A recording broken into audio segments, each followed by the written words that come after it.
అందరికీ నమస్కారం అండి. నేను చెప్తున్న వీడియో స్కిప్ చేయకుండా చూడండి. అంత మన మేలు కోసమే నేను చెప్తూ ఉంటాను. ఇది పూర్తిగా వినటం వల్ల మీకు కూడా మంచి జరుగుతుందని నేను అనుకుంటున్నాను. నిజమైన దేవుడు, కలియుగ దైవం మన వెంకటేశ్వర స్వామి మనం దర్శనం చేసుకుని వెళ్తే ప్రతి ఒక్కరిని చూస్తాడు. ప్రతి ఒక్కరి సమస్యలు తీర్చే దేవుడు ఆయన. మా కుటుంబానికి ఎంతో మేలు చేశాడు. అది చెప్పడానికే నేను ఈ వీడియో చేశాను. ఎందుకంటే దేవుడు చేసిన మేలులు దాచడం కన్నా చెప్పడం మేలు కదా. ఒక సమస్యలు తీరుతాయన్నమాట కొంతమందికి. మీరు ఇది లైక్ చేయండి, సబ్స్క్రైబ్ చేయండి, షేర్ చేయండి. ఇది షేర్ చేయటం వల్ల వాళ్ళ సమస్యలు తీరుతాయన్నమాట. మనం కూడా వాళ్ళకి సహాయం చేసిన వాళ్ళం అవుతాము. మనం కూడా పుణ్యం వస్తుంది మనకు. ఎందుకంటే ఒకరి నుంచి ఒకరు తెలుసుకొని దేవుడి మహిమ కనుక్కుంటారు. వాళ్ళ జీవితాలు బాగుపడితే మనకు పుణ్యమే కదండి. అందుకోసం నేను ఈ వీడియో చేశాను. మా నాన్నకి అమ్మకి చేశాడు, ఎంతో గొప్పగా చేసిన దేవుడు మీ అందరికి కూడా చేస్తాడని నేను నమ్ముతున్నాను. మా నాన్నకి తల్లిదండ్రులు లేరండి, సెకండ్ క్లాస్లోనే చనిపోయారు. అయితే మా నాన్న వాళ్ళ నాన్న ఆర్మీలో సీనియర్ అసిస్టెంట్గా జాబ్ చేసేవాడు. అయితే అతనికి 5 ఎకర్స్ 5 ఎకరాలు స్థలం ఇచ్చారు గవర్నమెంట్, ఆర్మీలో జాబ్ చేసినందుకు. సో అది 5 ఎకరాలు కూడా మా వాళ్ళ డాడీ రాముడి గుడికి ఇచ్చేసారనమాట. ఆ రాముడి గుడి కట్టించడం కోసమని అక్కడ ఎవరో పెద్దవాళ్ళకి చెప్పి ఇచ్చేశాడు. తర్వాత ఆ గుడిలో పూజారి మా నాన్నని, అంటే ఒక సెకండ్ క్లాస్ వచ్చేసరికి మా డాడీ వాళ్ళ మమ్మీ ఇద్దరు చనిపోయారు. సో మా డాడీ ఒక్కడే ఉంటారు కదా. అక్కడ సొంత మిల్లు ఉంది చిన్నది. వాళ్ళు పెద్ద రిచ్ ఏం కాదు. వాళ్ళ డాడీ రిచ్ కాకపోయినా 5 ఎకరాలు దేవుడికి ఇచ్చాడు. తర్వాత ఆ పూజారి తీసుకెళ్ళి మా నాన్నని హాస్టల్లో, బాయ్స్ హాస్టల్లో పెట్టాడండి. ఆ హాస్టల్లోనే మా డాడీ చదువుకున్నాడు. హాలిడేస్లో కూడా హాస్టల్లోనే ఉండేవాడు, ఇంటికి వెళ్ళేవాడు కాదు. ఒక్కడే కదా, అందుకనే. సో వాళ్ళ బంధువులు ఉన్నారు కానీ వాళ్ళు ఎవరు పోషించే స్తోమత లేదు, వాళ్ళకి ఫుడ్ పెట్టే స్తోమత అంతకంటే ఉండదు కదా. సో ఎందుకు అనేసి ఎవరికి ఇబ్బంది పెట్టలేదు మా నాన్న.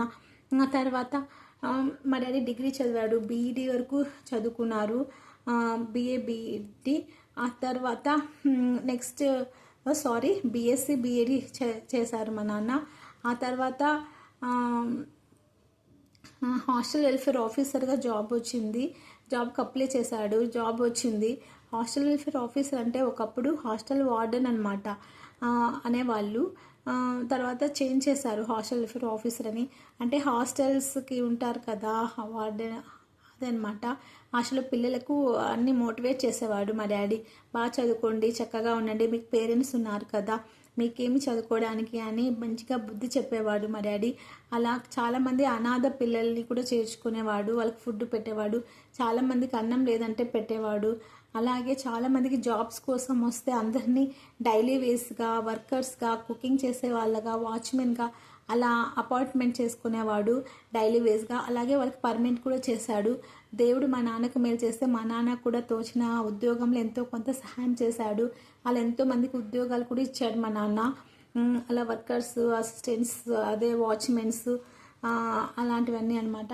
ఇంకా తర్వాత మా అమ్మని వివాహం చేసుకున్నాడు. మా అమ్మకి కడుపు నొప్పి ఉండేది పీరియడ్స్ టైంలో. తిరుమలకి వెళ్ళారు అనుకోకుండా, మామూలుగా ఇంటి దేవుడు కనుక తిరుమలకి వెళ్ళారనమాట. తిరుమలకి వెళ్తే వెంకటేశ్వర స్వామి దగ్గరికి వెళ్ళి వచ్చాక మా అమ్మ ప్రెగ్నెంట్ అయింది. అప్పుడు నేను పుట్టాను అనమాట. అప్పటి నుంచి మా అమ్మకి కడుపు నొప్పి కూడా లేదు. అలాగా మా డాడీకి నెక్స్ట్ ప్రమోషన్స్ ఇచ్చాడు దేవుడు, సోషల్ వెల్ఫేర్ డిపార్ట్మెంట్లో ఏఎస్డబ్ల్యూగా. తర్వాత అది ఇంకా మంచి పోస్ట్, గెజిటెడ్ పోస్ట్ అనమాట. గ్రీన్ పెన్, ఎవరికైనా అటెస్ట్ కూడా చేయొచ్చు సర్టిఫికేట్స్కి. అలాంటి మంచి ఉద్యోగం ఇచ్చాడు మా నాన్నకి, ప్రమోషన్ వచ్చి. ఇంకా తర్వాత నెక్స్ట్ మేము 4 అమ్మాయిలు 1 అబ్బాయి పుట్టాము. పెద్ద ఫ్యామిలీ అయింది.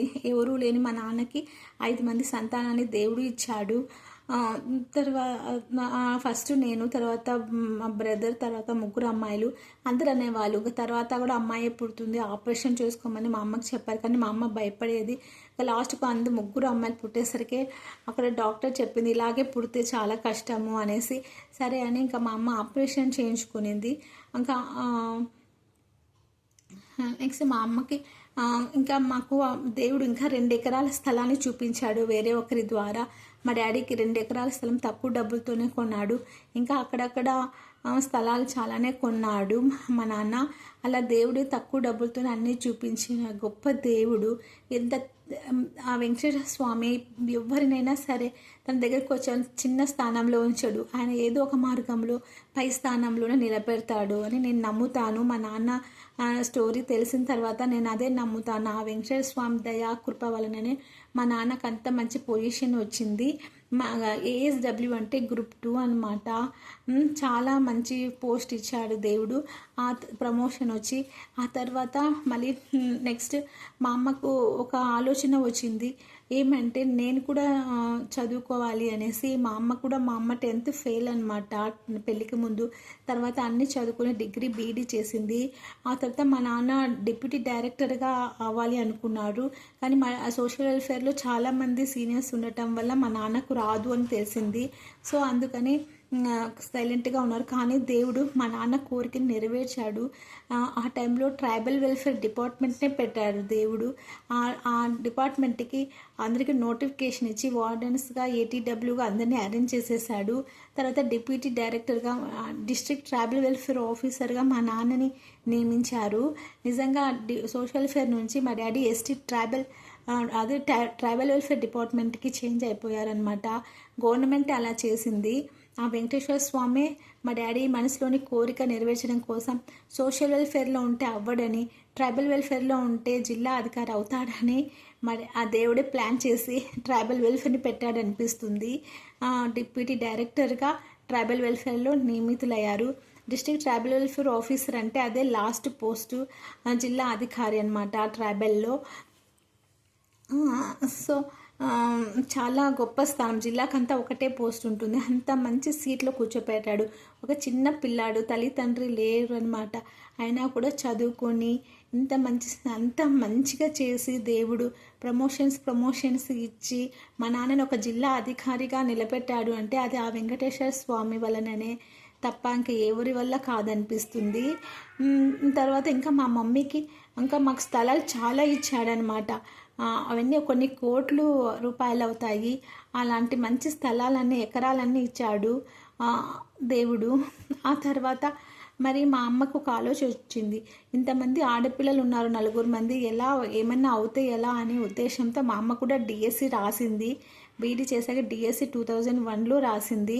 కానీ ఆ అమ్మ సెలెక్ట్ అవ్వలేదు. సో దేవుడికి మొక్కుకుంది నెక్స్ట్, దేవా నాకు ఒక ఉద్యోగాన్ని ఇవ్వండి, ఎందుకంటే ఇలా అని చెప్పుకొని తన బాధ. అంటే 4 ఆడపిల్లలు ఉన్నారు, ఏ టైం ఎలా వస్తుందో చెప్పలేము, తను కూడా ఉద్యోగం చేస్తే మంచిది కదా అనే ఉద్దేశంతో 2002లో దేవుని మొక్కుకునింది.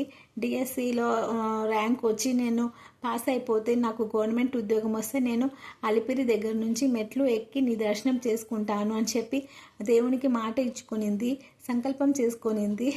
ఎంత గట్టిగా నమ్ముకునింది చూసారా ఆ వెంకటేశ్వర స్వామి. నిజంగా 2002లో మా అమ్మ డిఎస్సిలో సెలెక్ట్ అయిపోయింది, ర్యాంక్ వచ్చింది, గవర్నమెంట్ జాబ్ కూడా వచ్చింది. నిజంగా గ్రేట్ అండి ఆ వెంకటేశ్వర స్వామి. ఎంత మంచి దేవుడు చూడండి, ఎంత మంచి కోరికలు నెరవేర్చే దేవుడు. నిజంగా మా అమ్మ నాన్న ఇద్దరు గవర్నమెంట్ ఎంప్లాయీస్ అంటే ఆ దేవుడి వలననే నిజంగా ప్రత్యక్షంగా కనిపిస్తుంది కదా. మా అమ్మ కోరుకోగానే ఆ ఉద్యోగం రావడము, నిజంగా పిల్లలుండి చదువుకొని మా అమ్మ ఇంట్లోనే చదువుకొని, ఏ ట్యూషన్స్ లేదు ఏం లేదు, చదువుకొని అలా వచ్చిందంటే ఆ దేవుడి వల్లనే తప్ప ఇంకా ఏది కాదు అని నేను నమ్ముతాను. నిజమైన దేవుడు అండి, నిజంగా ఆయన కంపల్సరీ నెరవేరుస్తాడు అని నేను నమ్ముతున్నాను. ఇది మీకు ఇష్టమైంది అంటే లైక్ చేయండి, షేర్ చేయండి, సబ్స్క్రైబ్ చేయండి. నేను మంచి వీడియోసే చేస్తాను, తప్పు వీడియోస్ చేయనండి. ఎందుకంటే మన జీవితానికి ఉపయోగపడేవే నేను చేస్తాను. మనకేం కావాలి, మన లైఫ్లో మనం బాగా సెటిల్ అవ్వడం కోసమే కదా మనం ఏదైనా చేసేది. కాబట్టి మనం అలాంటి వీడియోసే నేను చేస్తాను. సబ్స్క్రైబ్ చేయడం వల్ల నా నోటిఫికేషన్ మీకు వస్తుంది, మీరు చూస్తారనమాట. అందుకని సబ్స్క్రైబ్ చేయమంటున్నాను. నన్ను లైక్ చేయండి. లైక్ చేయటం వల్ల నాకు ఎంకరేజ్మెంట్ వస్తుంది. నిజంగా నేను మంచి విషయాలు చెప్తూ ఉంటాను, మనకు ఉపయోగకరమైనవే. నెక్స్ట్ షేర్ చేయండి. షేర్ చేయటం వల్ల ఈ విషయం అందరికి తెలిసి చాలామందికి పిల్లలు పుట్టలేదు, పెళ్ళి కాలేదు, ఉద్యోగం రాలేదు, ఇలా బాధపడుతూ ఉంటారు. ఎన్ని ప్రయత్నాలు చేసినా ఒకసారి దేవునికి మొక్కుకొని దేవునికి దర్శనానికి వెళ్ళండి, నిజంగా కోరికలు నెరవేరుతాయి. అది చెప్పడం కోసం నేను ఈ వీడియో చేశానండి. నిజంగా నిజమైన దేవుడు అక్కడ ఉన్నాడు. మన కోరిక నెరవేర్చే ఆ తిరుమలేశ్వరుడు ఉన్నాడు, ఆ వెంకటేశ్వరుడు ఉన్నాడు, శ్రీనివాసుడు ఉన్నాడు కదా. అందుకే ఈ వీడియో చేశాను. ఇలా మీరు షేర్ చేయడం వల్ల మనము ఒకరికి సహాయం చేసిన వాళ్ళమే అవుతామండి. మనకు పుణ్యం వస్తుంది.